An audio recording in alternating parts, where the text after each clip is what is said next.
Part 2 बोल का मोल। बहुत समय पहले की बात है। किसी नगर में मनसुख नाम का एक व्यक्ति रहता था। वह बूढ़ा हो चला था। उसके 4 बेटे थे।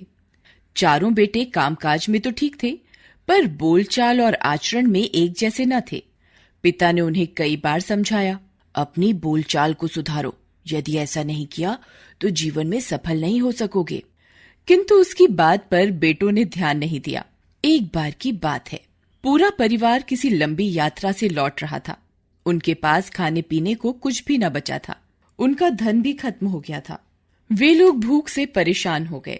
एक पेड़ के नीचे पांचों विश्राम कर रहे थे। तभी उन्हें एक व्यापारी अपनी बैलगाड़ी को हाँकते हुए आता दिखाई दिया। वह किसी मेले में अपना माल बेचने जा रहा था।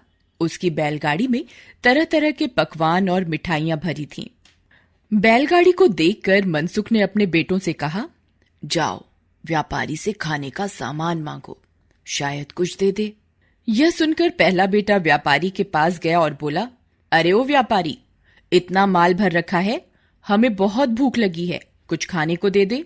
व्यापारी ने सोचा, यह कितना मूर्ख है, दूसरों से मांगते समय मीठी बोली में बोलना चाहिए। अच्छा, यह जितनी कठोर वाणी में बोल रहा है, इसे उतना ही कठोर पकवान दूंगा।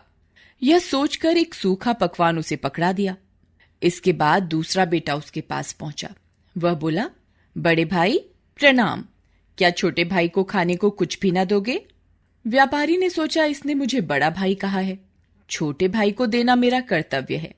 उसने दोना भर मिठाई उसे देते हुए कहा, लो यह मिठाई खाओ। अब तीसरा बेटा व्यापारी के पास गया। वह बोला, श्रीमान, आप मेरे पिता समान हैं, मुझे खाने को कुछ दें।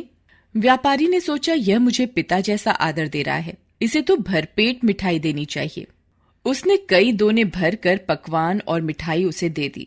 अंत में चौथा पुत्र आया। उसने मुस्कुरा कर कहा, मित्र, इस मुसीबत की घड़ी में तुम ही हमारा सहारा बन सकते हो। क्या अपने मित्र को भूखा ही रखोगे? व्यापारी ने सोचा, मित्र पर तो लोग सब कुछ न्योछावर कर देते हैं।